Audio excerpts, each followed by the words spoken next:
Kasus baku tembak yang terjadi di kediaman Irjen Pol Verdi Sambo kini terus menjadi perhatian publik. Usai Baradae ditetapkan sebagai tersangka, kini para pengacara pun resmi mengundurkan diri. Diketahui Baradae tersangka dugaan pembunuhan Brigadir Nofriansyah Joshua Huta Barat atau Brigadir J dibela oleh 15 pengacara. Jumlah tersebut disampaikan kuasa hukum Baradae, Hervan Demeruch. Menurut Hervan, ke-15 pengacara tersebut bekerja secara sukarela alias tidak dibayar. Keterangan tersebut disampaikan Hervan Demeruch saat diundang di program ILC yang dipandu Karni Ilyas. Terkait jumlah pengacara Baradae yang fantastis, Hervan Demeruch mengurai penjelasan. Rupanya, semua pengacara Baradae itu tidak dipungut biaya.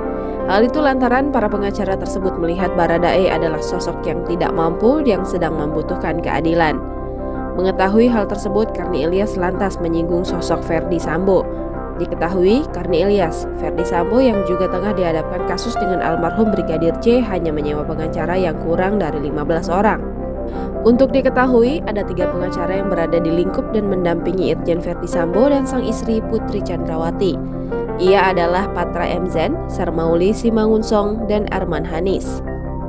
Mendengar sindiran dari Karni Ilyas, pengacara keluarga Irjen Pol Verdi Sambo, Patra M. Zen, tapok jidat. Pun dengan kuasa hukum Brigadir J, Johnson Panjaitan yang ikut tertawa lebar. Menurut Hervan, Baradae adalah pahlawan pada kasus tersebut. Alasannya jika tidak ada Baradae, maka akan banyak korban berjatuhan di rumah dinas mantan Kadif Propam Irjen Pol Verdi Sambo. Mendengar ucapan Hervan Demeruch, Johnson Panjaitan geleng-geleng kepala. Johnson seolah tak percaya akan pernyataan Hervan yang menyebut Baradae adalah pahlawan. Serupa dengan Johnson Panjaitan, Karni Ilyas pun tak menyangka. Ia lantas melayangkan pertanyaan menohok lainnya ke Hervan Demeruch. Lebih lanjut, Hervan Demeruch pun mengurai pengakuan dari Baradae yang kini ditahan di rutan. Diakui Hervan, Baradae tidak sekalipun bercerita tentang dugaan pembunuhan berencana. Adapun aksinya menembak Brigadir J adalah diakui Baradae untuk pembelaan diri.